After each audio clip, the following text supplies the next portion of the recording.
sabada kangjeng Nabi kenging informasi kitu pada mangka manggil sa Rasulullah kangjeng Nabi Muhammad sallallahu alaihi wasallam bi Abi Bakrin ka Said Abu Bakar radhiya muga ngaridhoan sallallahu Gusti Allah anhu ti Said Abu Bakar. Dipanggillah ku kangjeng Nabi Said Abu Bakar. Cariosna sumping Said Abu Bakar wa qala sareng ngadaw kangjeng Nabi lahu ka Said Abu Bakar. Ya Aba Bakrin, hei Said Abu Bakar, innalaka saestuna eta tetep kasalira bintan. Aya putra istri tu sama anu dinamian ieu bintu Aisyah taku Sayyidah Aisyah radhiyallahu anha radhiya muga ngaridhoan sallallahu Gusti Allah anha ti Sayyidah Aisyah jawazani geus nikahkeun ka kami sallallahu Gusti Allah biha ka Aisyah pisamaihi di langitna Allah tegesa sorga wa amaroka jeung marentah Allah ka anjeun anta jawazani kana yen nikahkeun anjeun ka kami biha ka kitu Aisyah fil ardi di bumi.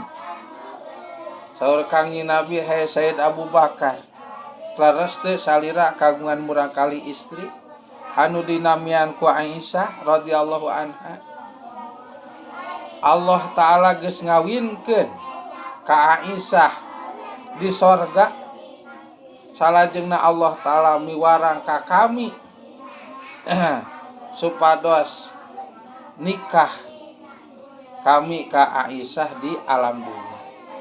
Faqala mangka ngadawuh Said Abu Bakar ya Rasulullah hai utusan Allah sallallahu alaihi wasallam innaha sagiratun innaha saestuna Aisyah eta sagiratun masih kena alit.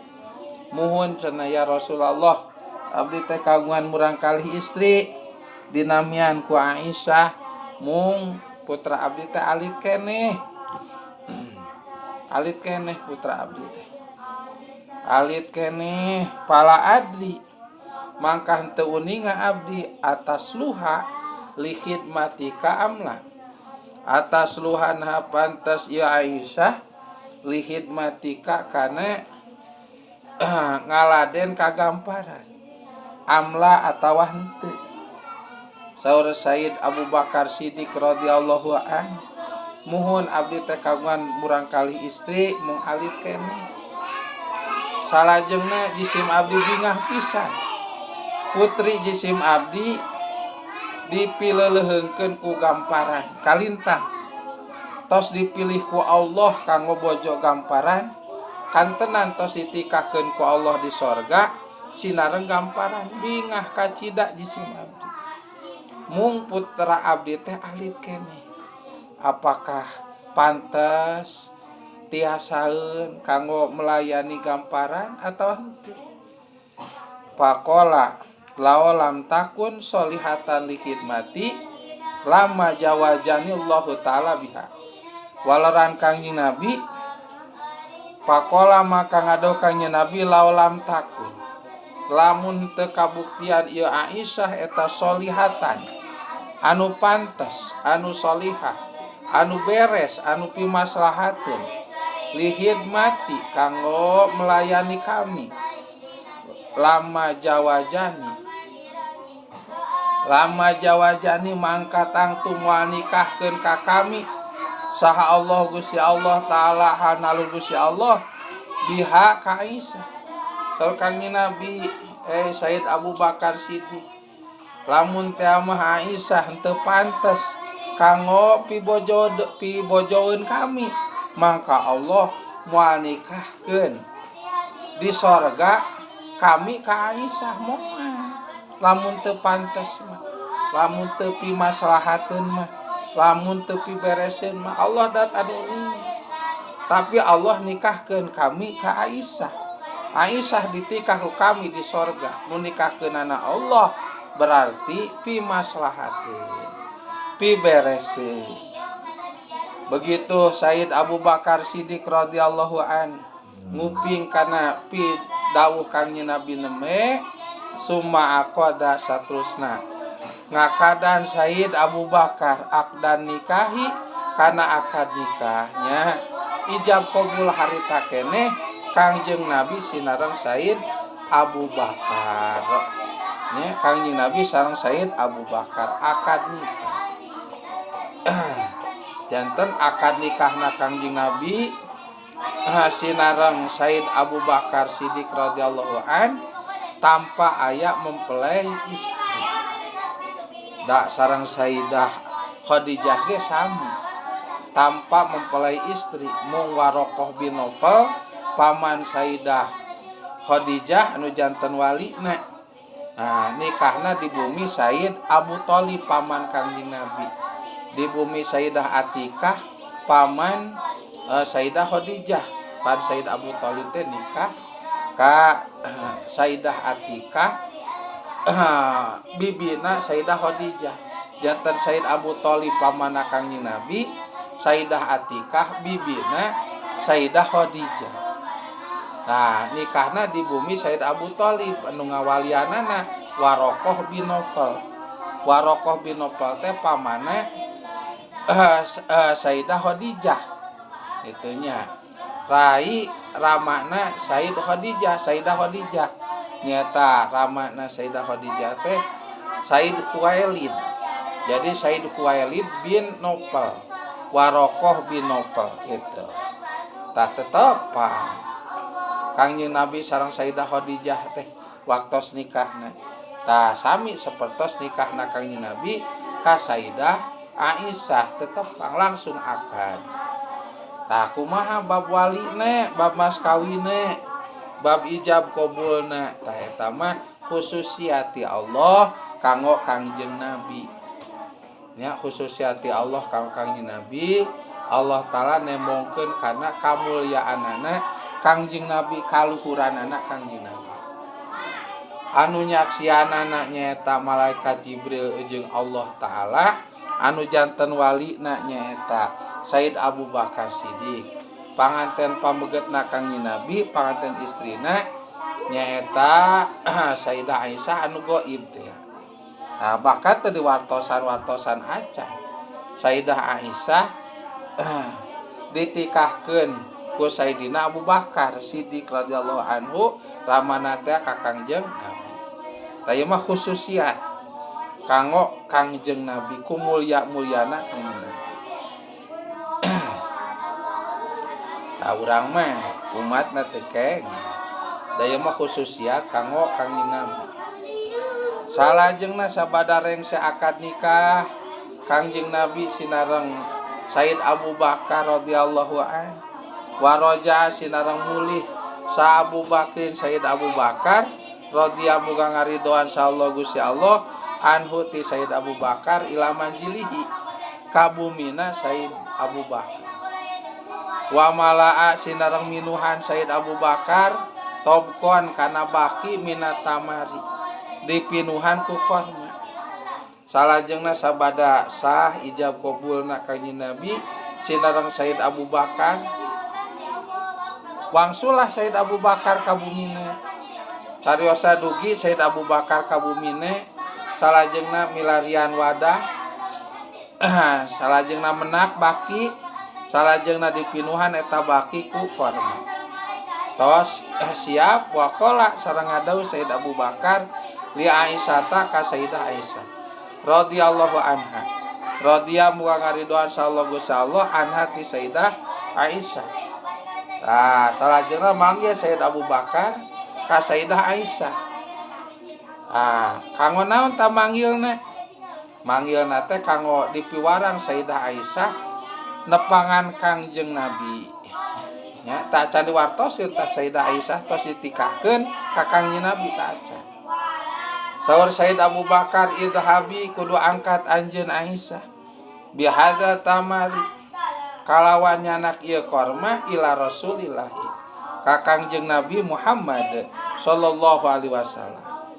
Wa quli jeung kudu nyebat anjeun lahu ka Kangjeng Nabi inna walidi saestuna rama abdi eta yaqulu misaur ieu Walid laka kagamparan inna syai'a saesuna perkara aladi tegasna perkara saala anu parantos nyuhunkeun kana ladi sa Rasulullah Kangjeng Nabi Muhammad sallallahu alaihi wasallam anhu tina ladi eta hada ieu wakuli jeung kudu ngucap anjeun hai putra mama la adri henteu terang abdi hal yasluhu nah pantes kitu ieu se lahu kaladi amla atawa henteu nah, saur Said Abu Bakar Siddiq radhiyallahu an misaur ka Sayyidah Aisyah Aisyah neng angkat ka bumi Rasulullah canak ieu baki anu tos pinuku korma teh kayak bila mana tos dugi ka bumi Rasulullah jeung tepang sinareng Rasulullah neng kedah nyarios kieu inna walidi yaqulu laka inna sayaladi sa'ala Rasulullah SAW anhu hada perkawis anu disuhunkeun ku Rasulullah perihal perkara ta Sayyidah Aisyah teu diwartosan naon eta eusina perkara teh taku pun bapak parantos dicumponan nah tos dicumponan tawisna pun bapak nyumponan ta ieu pun bapak maparinan baki anu dipinuhan ku korma nah lamun disunat mah mitoha gitu maparinan kami nantu sabada nikah teh disebutna nyampakeun model sarung kopeah kitu nya jeung sajabina ieu mah kutuangeun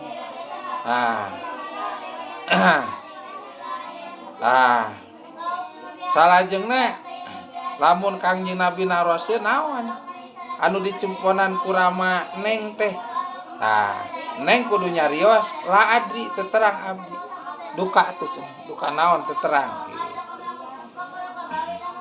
Salajengna eta perkara teh saur pun bapak duka pantes duka henteu gitu. Cariosna sabada papatahan Sayyidah Aisyah ku Sayyid Abu Bakar kuramana nyaangkat patat mangka nyumpingan Sayyidah Aisyah hujrata Rasulillahi ka bumi Kangjeng Nabi Muhammad sallallahu alaihi wasallam pawajadatu mangka menakan Sayyidah Aisyah ka Kangjeng Nabi wahidan halna nyalira nya sumpinglah Sayyidah Aisyah ka Kangjeng Nabi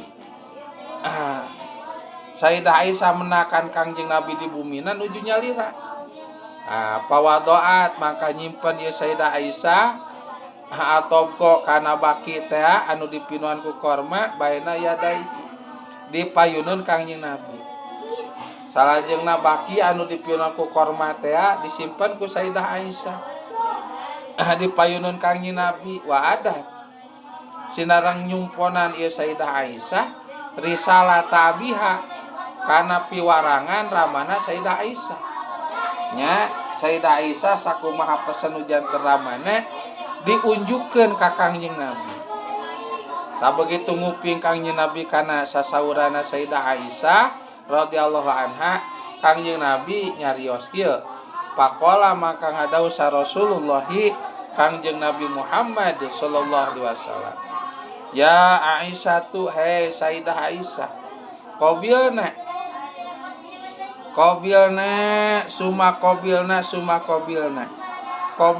nampi kami suma qabilna satu sanampi kami suma qabilna satu sanampi kami so Kangjeng Nabi nya nampi pisan kami nampi pisan kana naon rupi anu dicarioskeun ku rama salira jeung nampi pisan kana kintunan rama salira janten korma teh mangrupikeun mas kawina kitu Kangjeng Nabi ka Sayyidah Aisyah mung anu di mas kawina teh Kangjeng Nabi dipaparinan ku Sayyid Abu Bakar Siddiq ieu mah nya khususiat ka Kangjeng Nabi ku mulia-muliana Kangjeng Nabi ku mulia-muliana Kangjeng Nabi suma madah saterusna ngarongkongkeun Kangjeng Nabi yadahu kana pananganana Kangjeng Nabi.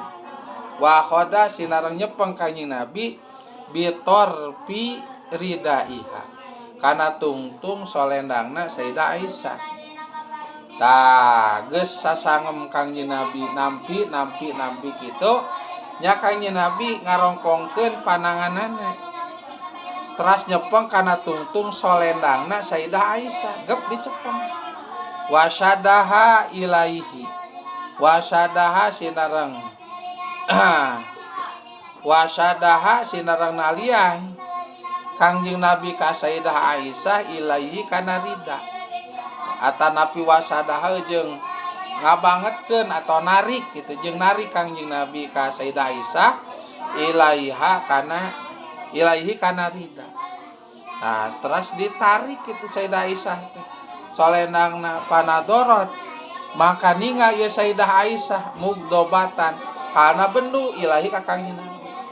Sayyidah Aisyah teh reuwas nya Kangjeng Nabi berbuat kitu teh nya ningal ka Kangjeng Nabi molotot cek basana nya molotot ka Kangjeng Nabi bari dibarengan ku bolotot nu bendu teh ya bolotot nu bendu teh terangeun